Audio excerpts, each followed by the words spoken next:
नमस्ते दोस्तों, मैं शिवम स्वागत करता हूं आप सभी का एक और नई वीडियो में। तो आज हम लोग कक्षा 10वीं विज्ञान के अध्याय 3 धातु और अधातु के जितने भी मोस्ट इंपॉर्टेंट क्वेश्चन है जो कि एग्जाम में आ सकते हैं उस सारे क्वेश्चन को हम लोग देखेंगे। लेकिन उससे पहले हम बता देते हैं कि अगर अध्याय 1 और अध्याय 2 के क्वेश्चन को नहीं देखा तो डिस्क्रिप्शन में लिंक है। चैप्टर खत्म होने के बाद जाकर दोनों वीडियो को देख लेना। बढ़ते हैं अपने प्रश्न की ओर। तो सबसे पहले हम लोग अति लघुत्तरीय प्रश्न जो शॉर्ट क्वेश्चन होते हैं उनको हल करेंगे और चैप्टर का ही नाम है धातु और अधातु। तो इन दोनों का परिभाषा हमें आना चाहिए। तो पहले इन दोनों का परिभाषा हम लोग देख लेते हैं कि अधातु क्या है, अधातु क्या है और धातु क्या है। इन दोनों का परिभाषा हमें आना चाहिए। तो अधातु क्या है, तो वे तत्व जो ऊष्मा और विद्युत के खराब चालक होते हैं। और धातु क्या है, तो वे तत्व जो ऊष्मा और विद्युत के अच्छे चालक होते हैं। एक बात याद रखना कि ये धातु और अधातु का परिभाषा को हम लोग अंतर में लिख सकते हैं एक एक नंबर का। जब पूछेगा कि धातु और अधातु में अंतर बताइए, 2 अंतर बताइए, 3 अंतर बताइए, तो एक अंतर ये भी हो सकता है कि वे तत्व जो ऊष्मा और विद्युत के खराब चालक होते हैं, मतलब अधातु ऊष्मा और विद्युत का खराब चालक होता है और धातु ऊष्मा और विद्युत का अच्छा चालक होता है। क्लियर है। देखते हैं अगला प्रश्न। धातु सामान्यतः किस अवस्था में पाई जाती है, तो धातु हमेशा ठोस अवस्था में पाई जाती है। क्लियर है। कौन सी धातु द्रव होती है, तो पारा। ये एमसीक्यू में पूछे जाने वाला प्रश्न है कि कौन सी धातु द्रव होती है, तो पारा होती है। ठीक है, आगे देखते हैं। कौन सी धातु विद्युत की चालक होती है, तो ये ग्रेफाइट है। सबसे ठोस धातु कौन सा है, तो क्रोमियम। क्लियर है। अगला प्रश्न देखते हैं। धातु का सबसे अधिक उपयोग किस कार्य में होता है, तो धातु का उपयोग मशीन, विद्युत तार और बर्तन आदि बनाने में धातु का उपयोग मैक्सिमम किया जाता है। क्लियर है। कौन सी धातु द्रव में होती है, तो ब्रोमियम। धातु का सामान्यतः ऑक्साइड कैसा होता है, तो क्षारीय होता है। ये जो शॉर्ट है ये एमसीक्यू में पूछे जा सकते हैं, ये याद रखना। 100% श्योर है कि ये जो छोटे छोटे क्वेश्चन हैं ये एमसीक्यू में पूछे जा सकते हैं, इसलिए इसको आप बारीकी से सुनिएगा। आगे देखते हैं। तो अब हम लोग का आएगा लघुत्तरीय प्रश्न जो कि 2 से 3 नंबर के बीच में आ सकता है। तो इन क्वेश्चन को देखते हैं। तो सबसे पहला हमारा क्वेश्चन आता है, धातुओं की भौतिक विशेषताएं लिखिए। तो धातुओं की भौतिक 2 विशेषताएं लिखनी है, यानी कि 2 नंबर में आएगा। तो पहला क्या होगा, वे तन्य जो आघातवर्धीय होती है, और दूसरा वे चमकीली होती है। मतलब धातुएं तन्यता और आघातवर्धनीयता होती है और चमकीली होती है। क्लियर है। दूसरा क्वेश्चन देखते हैं।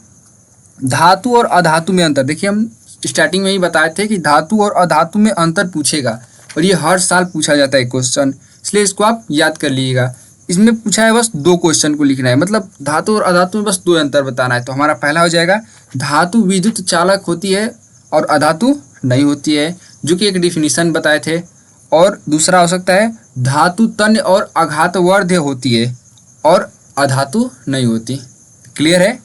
अगला प्रश्न देखते हैं।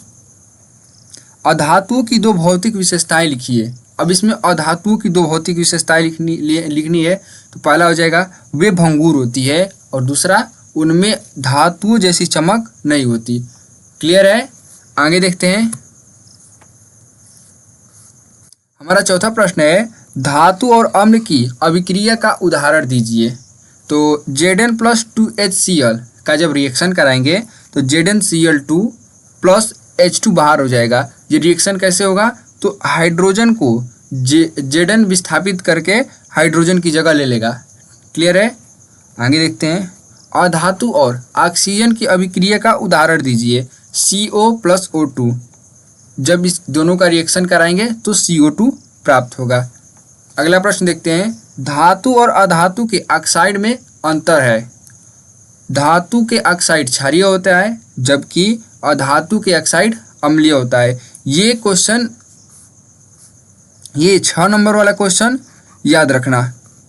धातु और अधातु के ऑक्साइड में क्या अंतर है।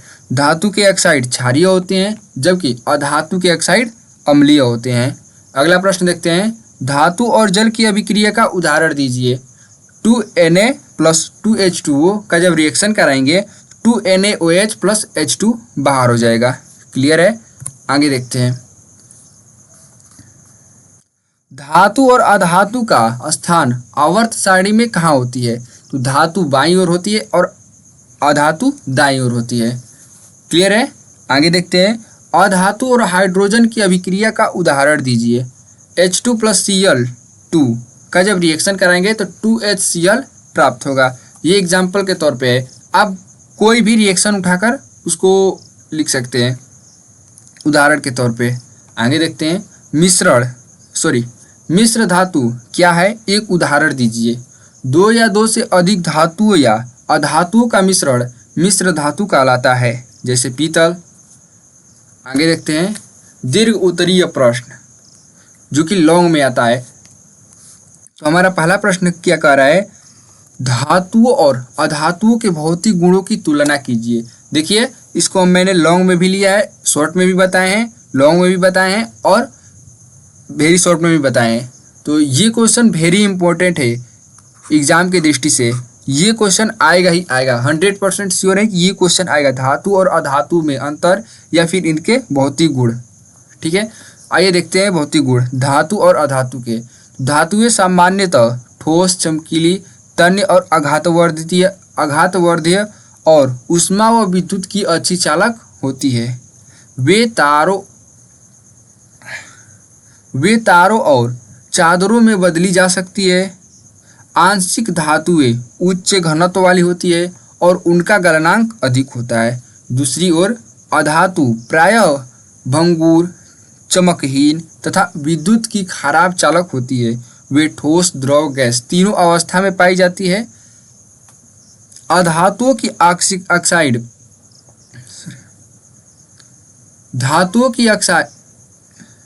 धातुओं की ऑक्साइड क्षारीय होती है, जबकि अधातुओं का ऑक्साइड अम्लीय होता है।